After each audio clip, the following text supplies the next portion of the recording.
ভেবে উঠতেই পারিনি আমরা কি করব বা কি করব না, এখনো ভাবনা চিন্তা। এটা মেনে নেওয়া তো কোনো মতেই সম্ভব নয়। কিছুটা হলেও আমাদের মনে হয়তো আশা ছিল যে এই ধরনের। হাইকোর্টের রায়ে ভগবানগোলা উচ্চ বালিকা বিদ্যালয়ের 21 জন শিক্ষিকার চাকরি বাতিল, অনিশ্চয়তায় স্কুলের ভবিষ্যৎ। হাইকোর্টের এক আকস্মিক রায়ের ফলেই ভগবানগোলা উচ্চ বালিকা বিদ্যালয়ের 21 জন শিক্ষিকার চাকরি চলে যাওয়ায় চরম অনিশ্চয়তার মুখে পড়েছে বিদ্যালয়টি। বৃহস্পতিবার সকালে এই খবর ছড়িয়ে পড়তে স্কুলে নেমে আসে চরম হতাশা ও শোকের ছায়া। বিদ্যালয়ের 62 জন শিক্ষিকার মধ্যে 21 জনের চাকরি হারানোর ফলে প্রশাসনিক ও শিক্ষাগত কার্যক্রম প্রায় স্থবির হয়ে পড়েছে। স্কুলের ভারপ্রাপ্ত প্রধান শিক্ষিকা জানিয়েছেন, আগামীকাল থেকে স্কুলে পরীক্ষা শুরু হওয়ার কথা, কিন্তু এই পরিস্থিতিতে পরীক্ষা পরিচালনা করা কঠিন হয়ে পড়বে। প্রায় 4000 ছাত্রী অধ্যয়নরত স্কুল চালনা এখন অত্যন্ত দুশ্চিন্তার বিষয় হয়ে দাঁড়িয়েছে। শিক্ষিকাদের হতাশা ও বিক্ষোভ। চাকরি হারানো শিক্ষিকারা চোখে জল ফেলতে ফেলতে জানান, তারা কখনোই কোনো অন্যায় বা দুর্নীতির মাধ্যমে চাকরি পাননি, বরং যারা দুর্নীতির মাধ্যমে চাকরি নিয়েছিলেন তাদের বিরুদ্ধে ব্যবস্থা নেওয়া হলো ভালো হতো, কিন্তু তাদের নিরপরাধ হয়েও চাকরি হারাতে হলো, যা চরম অন্যায় বলে তারা মনে করছেন। স্কুলের সামনে চাকরি হারানো শিক্ষিকারা রাস্তায় বসে কান্নায় ভেঙে পড়েন। স্থানীয় বাসিন্দারাও বিষয়টি নিয়ে উদ্বেগ প্রকাশ করেছেন। অভিভাবকদের প্রশ্নই সংকটের সমাধান না হলে তাদের সন্তানদের ভবিষ্যৎ কী হবে।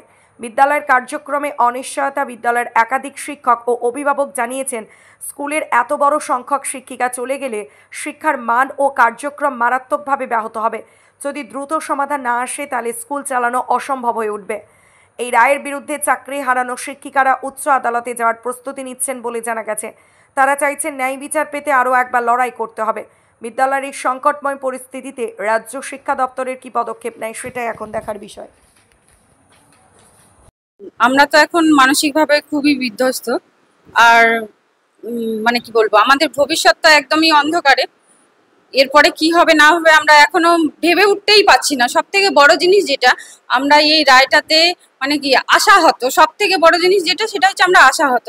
আমরা এখনো ভেবে উঠতেই পারিনি আমরা কি করব বা কি করব না, এখনো ভাবনা চিন্তায় আসেইনি মনের মধ্যে সেই জিনিসটা। সত্যি কি আপনারা অযোগ্য যদি হতাম তাহলে কি আর স্কুলে দাঁড়িয়ে থাকতাম আজকের দিনে? অন্তত পারমিতা মাহাতো। এই প্রসঙ্গে একটা কথা, মোট 17 দফায় দুর্নীতির কিন্তু একটা লিস্ট বেরিয়েছিল।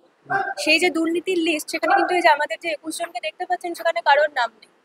সুতরাং আমরা যোগ্য না অযোগ্য সেটা যেরকম আমরা জানি, সেরকম সুপ্রিম কোর্টের লিস্টও কিন্তু জানে আমরা যোগ্য না অযোগ্য। সুতরাং যোগ্য হয়েও যদি অযোগ্যদের মতনই সেম ট্রিটমেন্ট আমাদেরকে পেতে হয়, সেটা নিশ্চয়ই মেনে নেওয়ার মতন নয়। আর বুঝতেই পারছেন আজকে আমাদের প্রত্যেকেরই মানসিক অবস্থা কিরকম।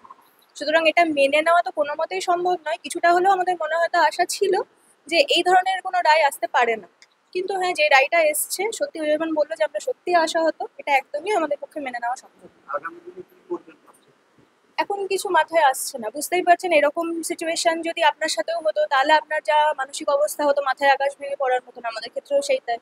আমাদের সামনে এখন কি আসতে চলেছে, কি হবে না আছে, আমরা সত্যি দিশেহারা। আমরা কেউই জানি না নেক্সট আমাদের কি স্টেপ হতে পারে। পৃথা চক্রবর্তী।